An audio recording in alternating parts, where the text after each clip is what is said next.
a mesma coisa que eu estou sendo bem supérfluo em falar isso, mas ele fala muito da liberdade de expressão, liberdade de pensamento. Tanto é que tem umas polícias chamadas Polícia do Pensamento, a Polícia do Amor. É bem engraçado, eles usam uns nomes bem interessantes para trazer o que cada um faz. O livro fala mais ou menos sobre um personagem principal que vive num mundo bem. O autor consegue te colocar ali. Isso que eu gostei. O autor consegue te colocar no cenário. Se você tem o costume de ler, é um livro que vai te introduzir fácil no cenário. Se você tem o costume de ler ficção, ele vai te introduzir muito fácil. Claro, se você também não tem, é um bom livro para começar. Ele tem mais de 250 páginas. Então não é uma leitura tão rápida para que você se você tem uma velocidade de leitura bem rápida, provavelmente termina em menos de um mês ou menos de uma semana. Mas se você quer ler devagar e degustando o livro página por página, capítulo por capítulo, ele é uma leitura bem interessante. Eu não achei a edição de bolso dele, mas voltando aqui ao assunto, ele se passa, né, nesse período de guerra. O livro, a história em si, está passando pela guerra. O autor, o autor, desculpa gente, o personagem, entre aspas, tá na guerra. Não na guerra na linha de frente, mas o país dele tá em guerra com outro, né? É bem interessante que ele dividiu um continente ao invés de país. Como assim? Tipo, ele pegou a Europa, chamou de Euroásia, né? Uma parte da Europa com a Ásia e a Oceania viviam em guerra. É bem interessante, é bem interessante.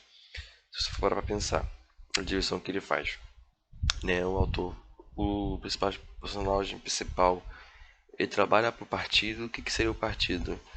É um partido totalitário que vigia as pessoas 24 horas, ouve as pessoas 24 horas.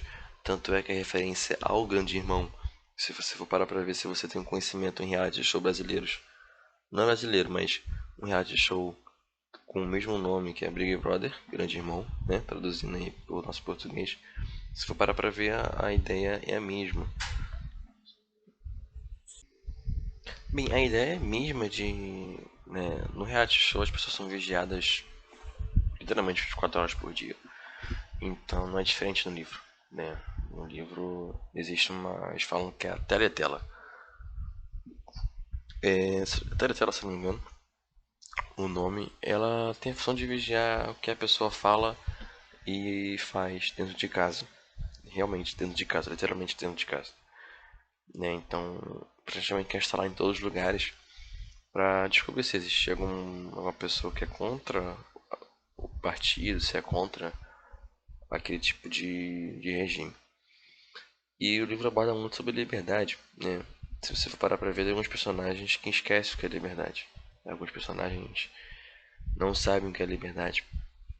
E a conversa, tem uma conversa né, do livro, né, que é sobre a linguagem. E a linguagem que eles falam ali, que eles tratam a linguagem como se fosse uma arma. E se for parar pra ver hoje, ela é uma arma. Quantas pessoas hoje em dia não sabem ler, não sabem escrever? Isso não sai nem no Brasil. A gente volta aqui no Brasil e a gente mostra também lá fora, né?